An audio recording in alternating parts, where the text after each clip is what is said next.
পরবর্তী কাজ চালিয়ে যাওয়ার জন্য তাকে দায়িত্ব দেওয়া হবে সে নিয়ে গভর্নিং বডি মিটিং আজকে কথা হয়েছে। পরীক্ষায় নকল সরবরাহের অভিযোগে কাছাড় কলেজের বিতর্কিত অধ্যক্ষ ডক্টর সিদ্ধার্থ শঙ্কর নাথকে সাসপেন্ড করা হয়েছে। তাই বর্তমানে কলেজের অচলাবস্থা কাটাতে আপাতত নিয়োগ করা হয়েছে প্রিন্সিপাল শামসুদ্দিনকে, জানালেন কাছাড় কলেজের পরিচালন সমিতির সভাপতি ডক্টর পার্থঙ্কর চৌধুরী। বহুবার বিতর্কে জড়িয়েছেন কলেজের এই অধ্যক্ষ। এবার রক্ষক হয়ে ভক্ষকের কাজ করেছিলেন কাছাড় কলেজের বিতর্কিত বহিষ্কৃত অধ্যক্ষ ডক্টর সিদ্ধার্থ শঙ্কর নাথ। নির্ধারিত জায়গা থাকা সত্ত্বেও সেখানে সিকরুম না বানিয়ে প্রিন্সিপাল তার রুমের পাশে তৈরি করেছিলেন সিকরুম। গুরুতর এই অভিযোগ করলেন কলেজের পরিচালন সমিতির সভাপতি ডক্টর পার্থঙ্কর চৌধুরী।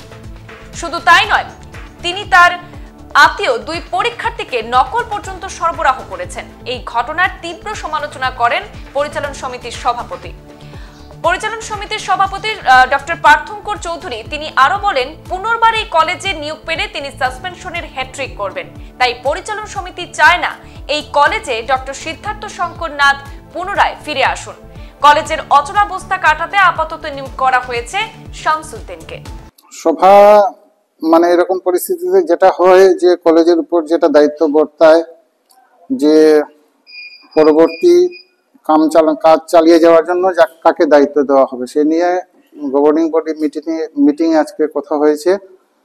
এবং যে নামগুলো উঠে এসছে যে অ্যাজ পার সার্ভিস রেকর্ড যারা সিনিয়রিটি ওয়াইজ যারা শিক্ষকরা রয়েছেন তাদেরকে একে একে করে বলা হবে এবং এই কাজটা খুব তাড়াতাড়ি করা হবে 2-1 দিনের মধ্যে।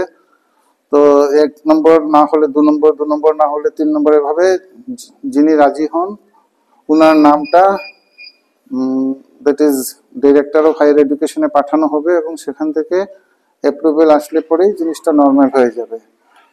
আর অন্তর্বর্তীকালীন সময়ে, কারণ গতকাল যখন প্রিন্সিপাল ছিলেন না, গতকাল যাকে কলেজ চালানোর দায়িত্ব দেওয়া হয়েছিল অধ্যাপক শামসুদ্দিন, উনাকে অনুরোধ করা হয়েছে যে এই কাজটুকু না হওয়া পর্যন্ত উনি যাতে ডে টু ডে অ্যাক্টিভিটিস গুলো চালিয়ে যান।